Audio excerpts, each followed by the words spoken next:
is raining down on you. All brought to you courtesy of the red, white, and blue. Welcome back to Conservatives Lead. I'm Sean McCaffrey, and we're here on KFNX News Talk Radio, 1100 AM, and nationwide online at www.1100kfnx.com, sponsored by conservativeslead.com and banamnestynow.com, nation's two fastest-growing conservative grassroots coalitions working to slow the growth of government, secure the borders, and stop amnesty for illegal aliens. We are joined here during our book review section by the outstanding author, Chris Broyhill, author of The Viper Contract, which is a bestseller in ebook and certain to be a bestseller in now that it's out in print. For those of you that might not have tuned in before, Chris is a graduate of the United States Air Force Academy.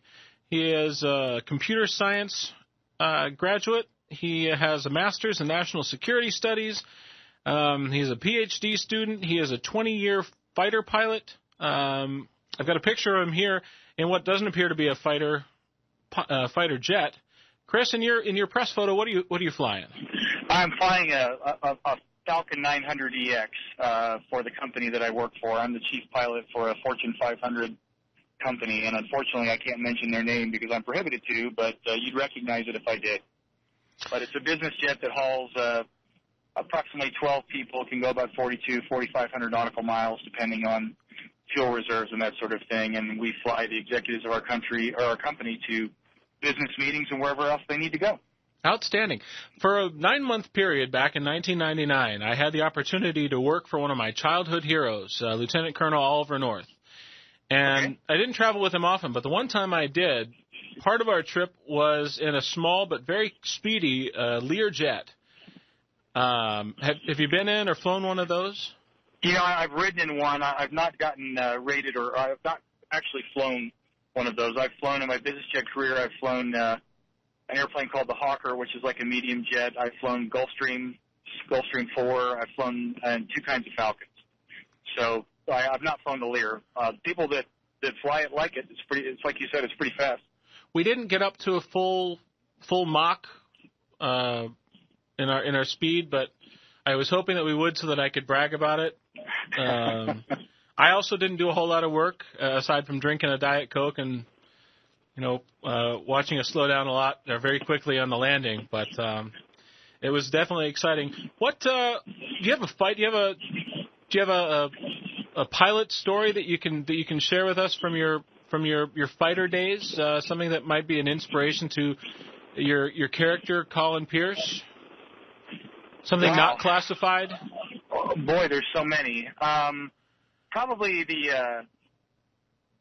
when I was flying the A-10 back in Europe, during the Cold War, when the wall was still up between the two Germanys.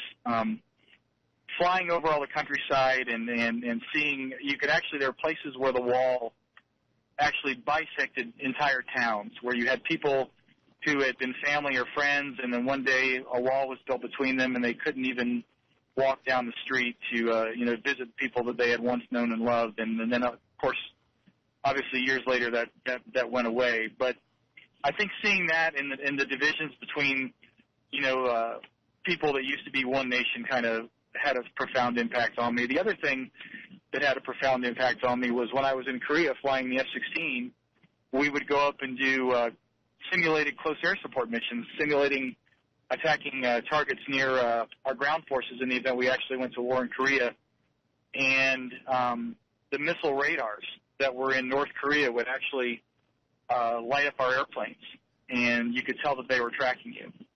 And you knew that, in a minute or two of time, they could send a missile your way and kind of blow you out of the sky. And we weren't, at the time, terribly concerned about that because we knew what maneuvers and countermeasures we had to defeat them.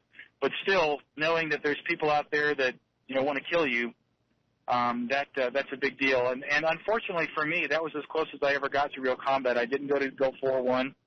I trained a lot of young men and women that went over there, but I didn't go myself. And you think back on times like that, and you think of our young men and women every day who are going out there and getting shot at. I met here at the NBAA convention just yesterday. I met a young man who was a SEAL, and we got to talk for a few minutes, and I saluted him smartly and thanked him for his service, because I still think it's great that there are men and women who are willing to put their lives on the line for our country. The call to service, does the draw ever? I mean, does the pull for it, does it ever change? I mean, does it? America goes through good times and tough times. Some would argue that right now we're having some tough times. For the young men and women today, enlisting and signing up, is the call to service just as strong as it ever was? I think it is. I'll tell you what, the quality of people that I meet that are in our nation today, I don't think I could have gotten in if I tried. If I was translated 20 years in the future, I'm not sure I would have made it. Because you see the young men and women that are in our service now, and they're smart and they're driven and they want to make a difference. And I would like to believe that the call to service still is as good as it ever was, and I still think it's calling the best and the brightest of our men and women. Well, that's high praise coming from someone with your record. I'm going to go back to your book because I do enjoy it so much. A question I've got from a reader here on email asks about the single malt Scotch trend in the book. That Colin Pierce seems to be a fan. Is that a personal? It is. I'm a huge single malt Scotch fan, and it's kind of funny because I started drinking it before it became a thing. I started drinking it back in England when I was stationed overseas. As I mentioned during the Cold War, I was stationed in the United Kingdom from 87 to about 90. We would deploy forward and fly in Germany, and that's where the Cold War stories came from. But I learned to drink Scotch then, and since that point, I've been a collector of single malts, and I'm not an expert by any means. I'm not sure I would even call myself a connoisseur. I just kind of know what I like. And, I've got about 30 different bottles at home of different regions and ages and distilleries, and I really like the stuff a lot. So for the book clubs and the folks that are listening that might want to lure you to travel, to come to a signing, in addition to travel expenses, a good single malt Scotch might be the way to get you to come out to do a reading and a signing. Yeah, pretty much. You could put a sign out, "We'll sign for single malt." That would be me. We'll sign for single malt. Yeah, that would be me. One of the sites, as I did my research for having you on today, it was actually, it seemed like an investment news site, but they carried the press release that I guess your publisher put out. Beneath in the comments, there were one or two people that were arguing about who should play the main character if it came out in the movies. And the comments that came up said either Bruce Willis or Tom Selleck if either of them were 15 years younger. Well, it's funny because the book has actually been optioned for movie production. I can't release the name, or I can't tell you the name of the producers yet because they haven't done a public release yet, but I do have a signed option contract on the book for a movie, for a screen treatment, and for a movie. And it's funny. I go back and forth. I don't really have any one person in my mind. I think, I respect people in the acting profession, a lot for the work they do on screen, and I think that the people who are the professionals in terms of looking at a screen treatment or looking at a script and then picking the ideal actor to play it will hopefully have good judgment when that time comes. But I don't have any particular person in mind. So if the guys online today have their way, it could be Bruce Willis, Die Hard 27, the Viper contract.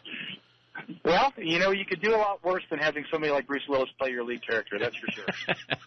Well, that guarantees you $200 million in receipts. So I hope when absolutely. you do your bargaining, you get points off the whatever it is they say in Hollywood lingo. I spend my time making fun of Hollywood, so I won't get involved in that. More about the book, more about your website. What'll people find there if they go to chrisbroyhillbooks.com? Well, they'll find an involved synopsis of the book that they can look through and see the storyline of the book. They'll see a teaser for the next book. I have upcoming events, which mentions that I'm here at the NBAA right now. I also have a blog that from time to time I will get on my soapbox about different things that I feel strongly about. And I did one on 9/11 that praised the men and women or offered condolences to the people that were lost in that terrible event. And when something kind of strikes me, I get on there and write a little bit about it.